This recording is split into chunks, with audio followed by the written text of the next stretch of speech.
नमस्कार दोस्तों, हर दिन पावन श्रृंखला की आज 27 अक्टूबर की कड़ी में हम याद कर रहे हैं महान इतिहासकार पंडित भगवत दत्त जी को।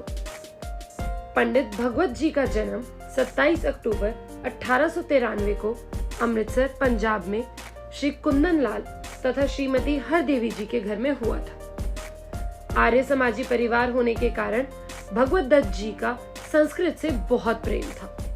अतः कक्षा 12वीं तक विज्ञान के छात्र रहने के बाद भी उन्होंने 1915 में डीएवी कॉलेज लाहौर से संस्कृत एवं दर्शन शास्त्र में बीए किया। अगर आपने अभी तक हमारे चैनल को सब्सक्राइब नहीं किया है तो कृपया इसे सब्सक्राइब अवश्य कर लें, जिससे कि आपको प्रतिदिन इसी प्रकार की अच्छी जानकारी मिलती रहे। उन्हीं दिनों उनका संपर्क स्वामी लक्ष्मणानंद जी के साथ हुआ, जिन्होंने ऋषि दयानंद से योग विधि सीखी थी। उनकी ध्यान योग नामक पुस्तक भी उन दिनों बहुत प्रसिद्ध थी। स्वामी जी ने भगवत दत्त जी को भी यह योग विधि सिखाई। इससे उन्हें उत्तम स्वास्थ्य तथा एकाग्रता का असीम लाभ जीवन भर मिलता रहा। बीए करने के बाद भगवत जी की इच्छा वेदों के अध्ययन की थी, अतः वे लाहौर के डीएवी कॉलेज के अनुसंधान विभाग में काम करने लगे। उनकी लगन देखकर विद्यालय के प्रबंधकों ने 6 वर्ष बाद ही उन्हें वहीं विभागाध्यक्ष बना दिया। अगले 13 वर्ष में उन्होंने लगभग 7000 हस्तलिखित ग्रंथों का संग्रह किया तथा अध्ययन कर उनमें से कई उपयोगी ग्रंथों का संपादन व पुनर्प्रकाशन किया। पर किसी सैद्धांतिक कारण से उनका तालमेल अनुसंधान विभाग में कार्यरत पंडित विश्वबंधु जी से नहीं हो सका। अतः भगवत दत्त जी डीएवी कॉलेज की सेवा से मुक्त होकर स्वतंत्र रूप से अध्ययन में लग गए। अध्ययन, अनुसंधान और लेखन के साथ ही वे आर्य समाज में सक्रिय रहते थे।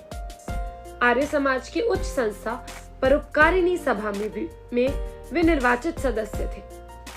वे उसकी विद्वत समिति के भी सदस्य थे। उनकी ख्याति एक श्रेष्ठ विद्वान व वक्ता की थी। आर्य समाज के कार्यक्रमों में वे देश भर में प्रवास भी करते थे। इसी कारण वे पंडित भगवत दत्त जी के नाम से प्रसिद्ध हुए। नारी शिक्षा के समर्थक भगवत जी ने अपनी पत्नी सत्यवती को पढ़ने के लिए प्रेरित किया और वह शास्त्रीय परीक्षा उत्तीर्ण करने वाली पंजाब की प्रथम महिला बनी। उनके पुत्र सत्यश्रवा भी संस्कृत विद्वान हैं। उन्होंने अपने पिताजी के अनेक ग्रंथों का अंग्रेजी में अनुवाद कर प्रकाशित किया है। देश विभाजन के बाद दिल्ली आते समय दुर्भाग्यवश वे अपने विशाल ग्रंथ संग्रह का कुछ ही भाग ला सके। दिल्ली में भी वे सामाजिक जीवन में सक्रिय रहे। अनेक भारतीय तथा विदेशी विद्वानों ने उनकी खोज व विद्वता को सराहा है।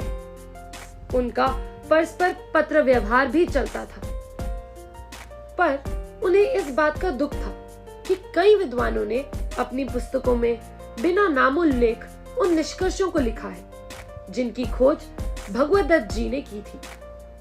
पंडित राहुल सांकात्यायन ने लाहौर में उनके साथ रहकर अनेक वर्ष अनुसंधान कार्य किया था।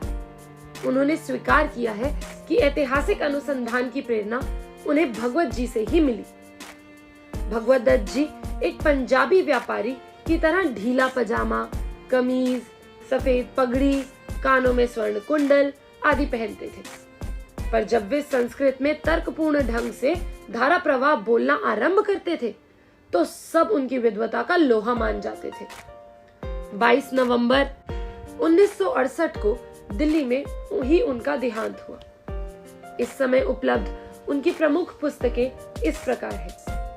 वैदिक वांग्मय का इतिहास 3 भाग, भारतवर्ष का वृहद इतिहास 2 भाग, ऋग्वेद पर व्याख्यान, ऋग मंत्र व्याख्या, निरुक्त भाषा भाष्य, अथर्ववेदीय पंचपर्लिका, वाल्मीकि रामायण के बालकांड, अयोध्या कांड तथा अरण्य कांड के कश्मीरी पश्चिमोत्तर संस्करण का संपादन, भारतीय संस्कृति का इतिहास, भाषा का इतिहास, स्वामी दयानंद के पत्र व विज्ञापन, वेद विद्या निदर्शन, extraordinary scientific knowledge in Vedic works, Western Indologist, a study in motives, story of creation इत्यादि। रामलला कपूर ट्रस्ट, बहालगढ़, सोनीपत, हरियाणा ने इन्हें प्रकाशित किया है।